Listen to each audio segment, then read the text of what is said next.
Assalamualaikum warahmatullahi wabarakatuh.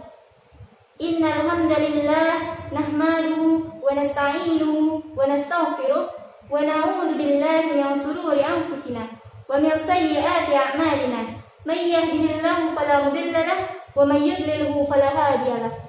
Asyhadu an la ilaha illallah wa asyhadu anna Muhammadan abduhu wa rasuluh la nabiyya wa rasula ba'da.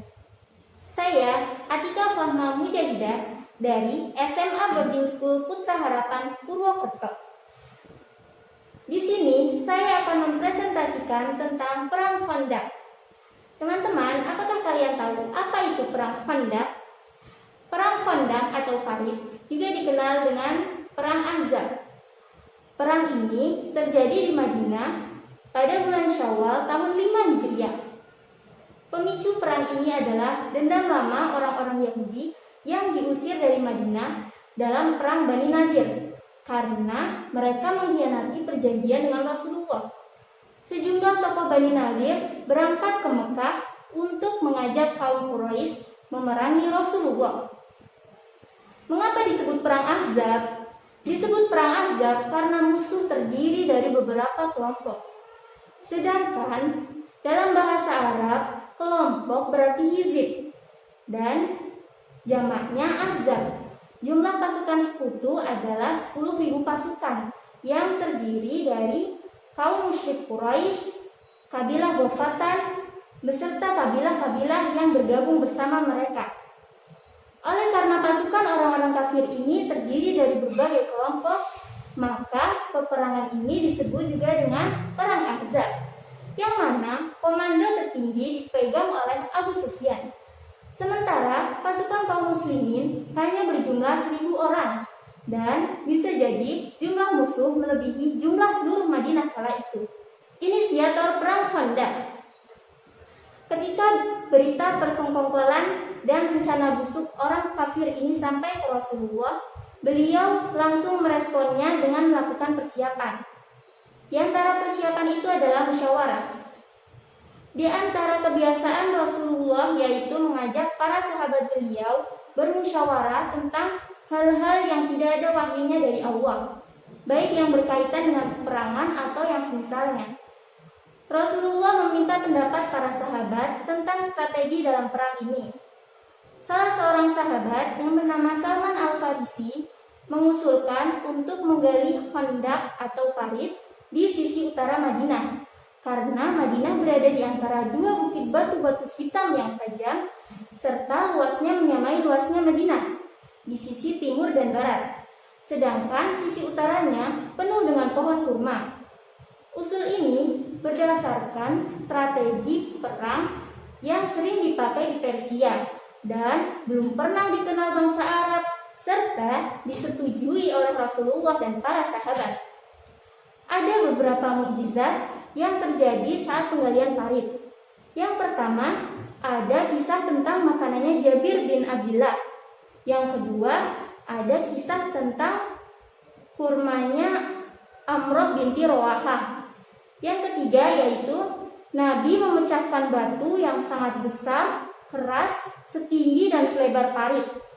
Pada pukulan pertama, keluar cahaya dari pukulan tersebut, dan Nabi mengatakan, Allahu Akbar, aku diperlihatkan seluruh negeri Syam di tangan umatku. Kemudian di pukulan kedua, Nabi berkata, Allahu Akbar, aku diperlihatkan wilayah Persia di tangan umatku.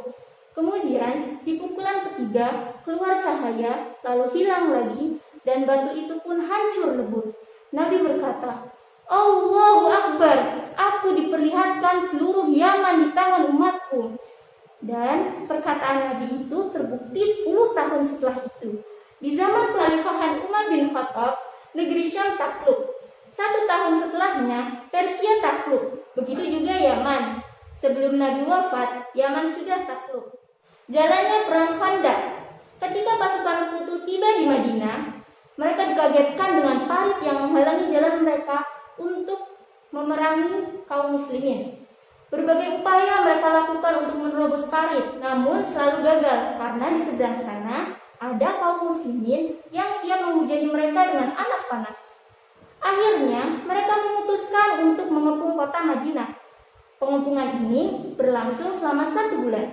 Selama pengepungan, tidak ada kontak senjata. Yang ada hanya saling lempar panah.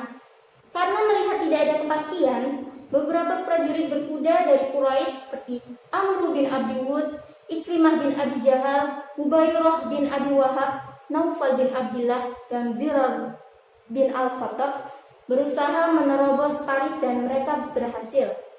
Kemudian terjadilah perang tanding antara Ali bin Abi Thalib dengan Amr bin Abi Wud, dan Ali pun berhasil membunuhnya. Sementara yang lain melarikan diri dan kembali ke pasukan Quraisy. Disebutkan juga dalam perang tanding ini, Zubair bin Awam berhasil membunuh Naufal bin Abdillah. Walaupun peperangan Khandaq tanpa pertempuran langsung, akan tetapi sangat menguras perhatian Rasulullah dan kaum muslimin. Sehingga beliau dan para sahabat tersibukkan dari sholat asar dan melaksanakannya setelah matahari terbenam. Lalu Nabi di malam itu berdoa, "Ya Allah, tutupilah rasa khawatir dan aurat kami. Jangan sampai musuh berhasil menguasai kami. Allah, Zat yang telah menurunkan Al-Quran, Zat yang telah mengatur awan-awan, sangat cepat hisabnya. Zat yang mampu mengalahkan pasukan sebanyak dan sekuat apapun. Porak-porandakanlah mereka." Sebulan sudah lamanya pasukan sekutu mengepung kaum muslimin. Akhirnya pertolongan Allah Azza wa Jalla yang dinanti-nanti kehadirannya datang pula. Bentuk pertolongan Allah Azza wa Jalla diabadikan dalam Al-Quran, surah Al-Ahzab ayat 9. A'udzu billahi minasyaitonir rajim. Ya ayyuhalladzina amanu dzkuru ni'matallahi 'alaikum idz ja'atkum junudun fa'arsalna 'alaihim rihan wa junudan lam tarawha wa kana Allahu bima ta'maluna basira. Wahai orang-orang yang beriman, ingatlah akan nikmat Allah yang telah dikaruniakan kepada kalian ketika datang kepada kalian tentara-tentara. Lalu kami kirimkan kepada mereka angin topan dan pasukan yang tidak dapat kalian melihatnya. Dan Allah Maha melihat apa yang kamu kerjakan. Angin topan yang dikirim oleh Allah Azza wa Jalla itu benar-benar memporak-porandakan dan berhasil melumpuhkan pasukan musuh. Sehingga Abu Sufyan mengajak pasukannya untuk pulang dan meninggalkan kota Madinah. Demikianlah akhir kisah pasukan sekutu yang sangat besar jumlahnya dan kuat. Mereka tidak memiliki kekuatan sedikitpun tatkala berhadapan dengan Allah yang maha kuat dan perkasa dan di tangannya segala urusan. Setelah perang ini, Rasulullah mengubah strategi perang dari strategi bertahan ke strategi menyerang. Dalam perang Khandaq ini, meski berlangsung cukup lama, namun korban dari kedua belah pihak tidak banyak. Dari pihak kaum muslimin, yang mati syahid berjumlah 8 orang, sementara dari pihak musuh hanya 4 orang saja yang menjadi korban. Pesan moral dari perang Khandaq ini adalah yang pertama, ketauladanan dan contoh yang baik dari seorang pemimpin yang sangat mempengaruhi pengikutnya. Sebagaimana para sahabat yang terus semangat menggali parit bersama Rasulullah meski mereka sangat lapar. Yang kedua, disyariatkan untuk bermusyawarah demi mencari ide terbaik dalam perkara penting yang tidak ada nasnya dari wahyu. Yang ketiga, kedudukan sholat di hati Rasulullah dan para sahabat, serta bolehnya memohonkan keburukan untuk orang kafir yang menyebabkan kaum muslimin terlalaikan dari ibadah. Yang keempat, Allah Azza wa Jalla akan memberikan pertolongan atau kemenangan jika perantara-perantara kemenangan yang telah ditetapkan Allah telah dilaksanakan. Bukan semata-mata ditentukan oleh jumlah pasukan yang sangat banyak atau berbekalan dan persenjataan yang lengkap. Sekian presentasi dari saya. Mohon maaf apabila ada tutur kata yang kurang berkenan. Semoga bisa diambil manfaat dan hikmahnya. Wabillahi taufiq wal hidayah. Wassalamualaikum warahmatullahi wabarakatuh.